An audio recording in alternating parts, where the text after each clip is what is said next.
Patrick Chambers just completed his first year as head coach of men's basketball at Boston University. During the 2009-2010 season, Chambers led the Terriers to a 21-14 record, including an appearance in the College Basketball Invitational, in which the men in red and white made it to the semifinals, earning their first postseason wins since 1959. Chambers' enthusiasm and passion for basketball, both on and off the court, has revamped BU's basketball program, and as a result, a record number of students attended games this year. But Chambers didn't always know he wanted to become a coach. Here is the story of one man's remarkable journey. I guess when I was in my 20s, you're searching, you're trying to figure out what you're supposed to do in life.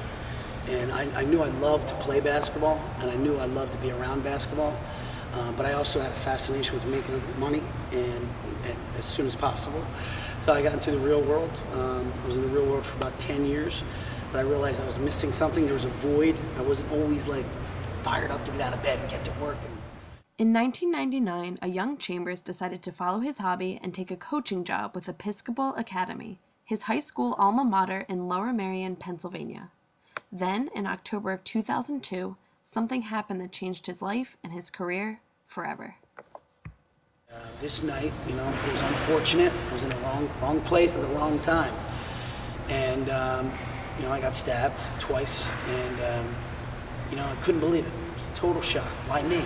Good guy, I go to church, I pray, I'm nice to my mom, I'm nice to people, I don't hurt people, I'm generous, all that stuff. And you don't know why it happens. And it took me a long time to really get back on my feet and to be somewhat normal again, because you ask all those questions, why? Why me? Why did this happen? I don't get it. What I think happened was you're not doing or you're not living the right way, and you got to change. And I changed, and I got into basketball full time, and I'm very grateful every day that I wake up. Very grateful for my wife, my daughter. It's just an amazing feeling to live like that now, to know that I was this close from death and I got a second chance. Bill Lang, who was an assistant coach for Villanova University at the time, but who was leaving shortly to take a coaching job at Navy, had known Chambers over the years and suggested that he would be a great replacement. Chambers had also played ball as a kid with Villanova head coach Jay Wright. All of these connections helped him land a job as assistant coach there, but the job was far from easy. He knew this was his chance to make it, but he also knew that he would have to give up a lot to reach his goal. I lived in the basement of a friend's house. It taught me about being humble and hungry again. It taught me about what's important, and Jay taught me about work ethic and what it's going to take to be successful in this business. Working for Jay was amazing. An amazing guy, great coach, great personality, very driven, very intense, great mentor, and I'm indebted to him for life, for the opportunity that he gave me to be in this position today. Chambers finally got a chance to be head coach at none other than Boston University. Great league, great academic school, great people, just nothing but great things about this place and the city. So it was an easy decision, but the transition's been easy because of the people that are here. The people that are here really took me under their wing and cared for me and my wife and made sure that we were settled in nicely and that we always had something to do and that she was taken care of, I was taken care of. It was great, easy transition. That is, except for the loss of one beloved food market. I totally miss Wawa. I got my newspapers there, I got my coffee there, I got my hoagies there. They call them hoagies, not subs. And, it's just a great, Wawa's the best. Chambers brought the Terriers to new heights.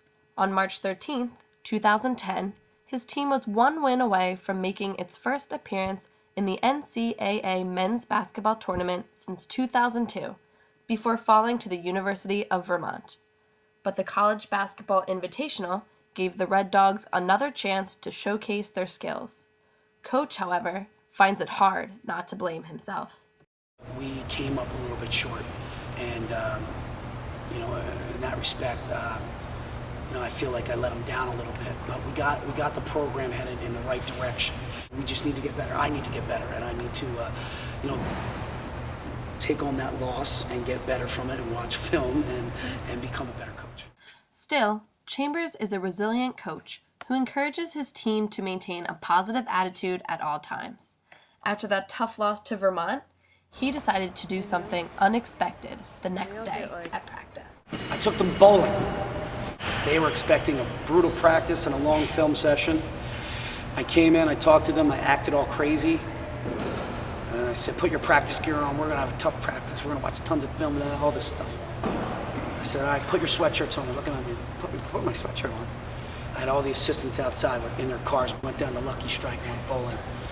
Because I wanted to create an atmosphere that says, all right, we lost, but it's okay. We gotta keep getting better and realize that we gotta keep this type of atmosphere of positive energy, positive attitude, and we can't get too down from a loss, and we can't get too high from a win. Besides advancing BU's basketball program, Chambers has worked to foster a family-like environment with his team. You know, I wanted to be like a father figure. Obviously coach, teacher, educator, uncle, someone that they can come to, whether it's basketball, academics, girl problems, family problems, whatever it might be. I want them to be able to come to me and share their issues, their problems, their highs, their lows, and I want to help them in that. I think that's important that they know that I really do care about them. I'm not using them to get wins and get out of here. It's not my intention. My intention is to build something special here and to build great relationships. You know, we really care about each other. We really love each other, and it's, you know, we hug not man hug, but like, you know, genuinely hug. He has also tried to get the students on campus more involved with basketball.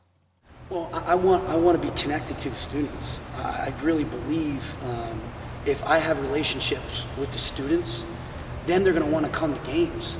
Next thing you know, we got 2,000 fans here. He reaches out to students in ways they are familiar with, like, for example, the use of social media, like Twitter. It's right now the wave of the future. It's the new hot thing, and if I'm not doing that type of stuff, then I'm not really reaching out to the students. I'm not reaching out to the community. I'm not reaching out to people who want to be a part of BU basketball. Even after all of Chambers' struggles, he still starts each day fresh, happy to be alive. His energy is contagious. He has finally given one university a basketball program to believe in. My motivation is I think I want to affect people in general. You know, I'm a guy that sees a piece of trash, pick it up, open doors for people. I'm old-fashioned. It's almost like that movie, Pay It Forward, I think it was. I really live by that standard, the golden rule. However you want to be treated, you should treat others. And I kind of take it a step further because I want people around me to want to be around me. So I think if my energy and my attitude, if I can pass it along to my team and everybody I touch along the way throughout a day, then I had a pretty good day, and I have nothing to complain. I can walk, I can talk, I have all my senses, so I'm very fortunate.